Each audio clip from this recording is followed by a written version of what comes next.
Salutare tuturor și bine ați revenit! La mulți ani, Nicolae, Nicoleta, Nicol, Nicu și voi ăștia de vă sărbătoriți astăzi de Moș Nicolae. Sărbătorile vin, sărbătorile vin, sărbătorile vin.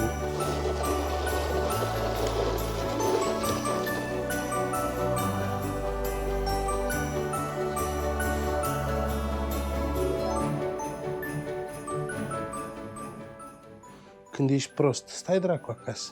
În timp ce făceam eu toată schema asta și am vrut motocicleta era băgată cu fața înăuntru în garaj și am întors-o ca să dea așa bine la cadru. Am scăpat-o și mi-am spart oglinda. Ca oglindă pe dreapta, pentru că urmează să vină Moș Nicolae. Ne punem să ne spălăm ghetele. Că împlinesc 2 ani de zile și nu le-am spălat deloc. Le facem mămăi. Să vedem, poate ne aduce și nouă Moș Nicolae ceva. Am luat aici un lighean de apă caldă proaspătă și le facem ca noi.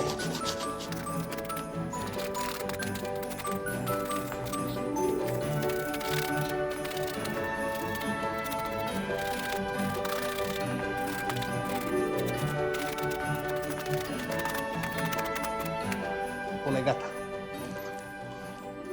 Avem și frumosul motocicletă. Avem una.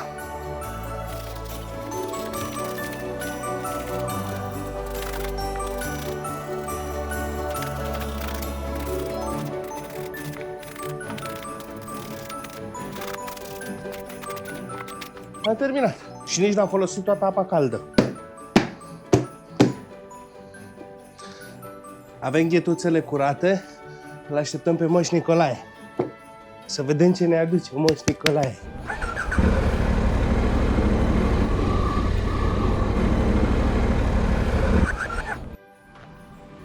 Ia să vedem ce ne-a adus moșul. Oh, ce drăguț! Nu, ieși la muncă. Vedem cum o scap direct cum ies din garaj. De alunecat, alunecă. Să vedem dacă urcăm bucata asta.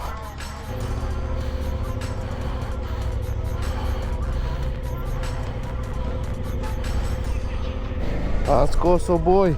Am emoții, îți dai seama că editai vaca. Moș Nicolae ne-a adus o dudă, mai în glumă, mai în serios. Mie mi-a adus oportunitatea să-mi schimb oglinzile. Momentan o să merg fără oglindă, ceea ce îmi lipsește o mână. Și o să încerc să vorbesc cu colegii mei să văd dacă poate să-mi taie una la diametrul ăsta, ceea ce n-ar trebui să fie foarte greu, deci s-ar putea să o rezolv.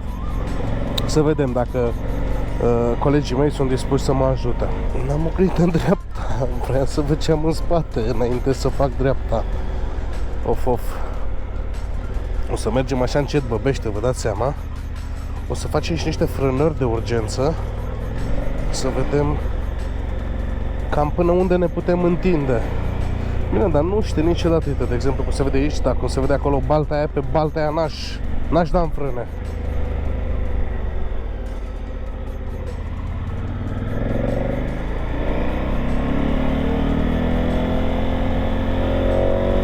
În 70 spatele. Mamă, deci intră ABS-ul ăla. Salut, autostradă! Cine mă vede nu mă uită. Bă, nu cuplează deloc ABS-ul. Dă bucata asta bine, bătută de soare. Bună dimineața! Așa, și bineînțeles că mergem cu viziera deschisă, pentru că altfel nu avem deloc aerisire în această cască, pentru că eu am făcut o acvariu și ni se aboresc ochelarii în ultimul hal. Dar dacă Moș Nicolae ne-a adus oportunitatea să ne schimbăm oglinzile până de Moș Crăciun, mai repede, până vineri ar trebui să îmi vină ultima comandă și ultima achiziție, și anume o cască nouă. Mi-am dat comandă de cască nouă. Deci ăsta, posibil ca acum să vedeți pentru ultima dată această cască. Încă mă gândesc să văd dacă o fac sau nu ghiveci de flori. Nu mi-aș bate chiar așa joc de ea.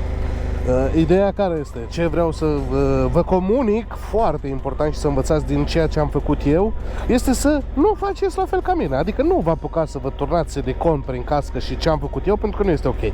Adică la modul undeva aici în vârful capului unde s-a scurs tot acel silicon, simt un pic de contragreutate și oarecum apasă pe cap casca. Și nu e ok.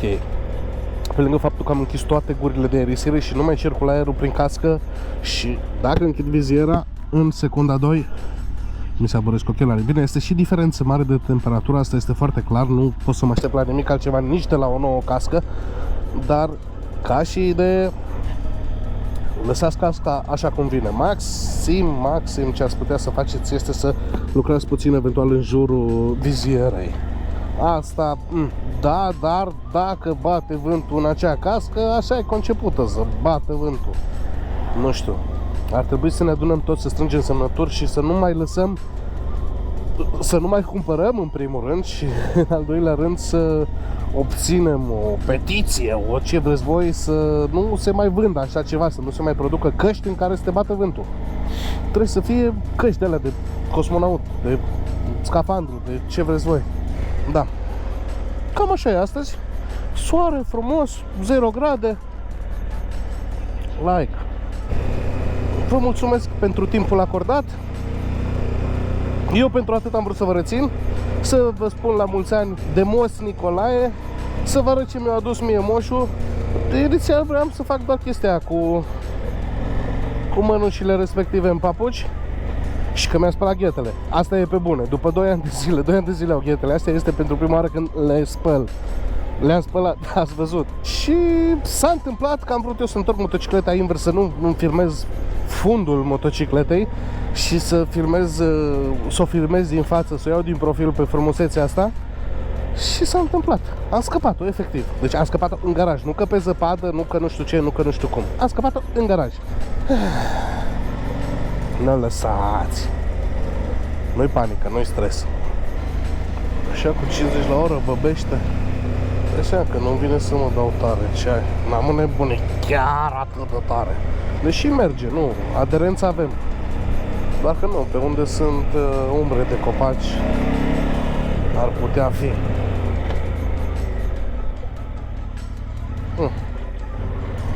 Decent.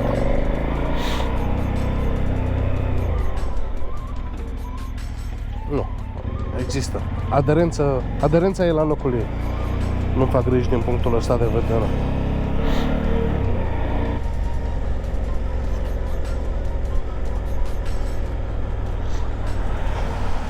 Ce-am ajuns să invit oamenii să mă depășească. Da, pe curba asta nu intram cu 70 prin umbra asta. E ok, e decent. Dacă, oricât de frig ar fi, dacă nu este stradă de zăpadă sau gheață, se poate merge. Și este chiar plăcut.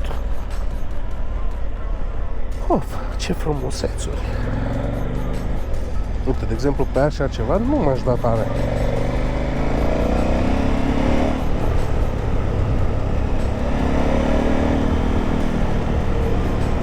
Cam asta e, măi, fraților. Vă doresc un decembrie minunat, plin de ce vreți voi și de ce meritați.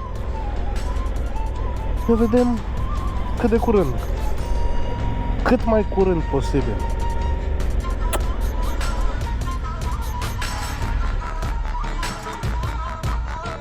A reușit fără să o trântesc.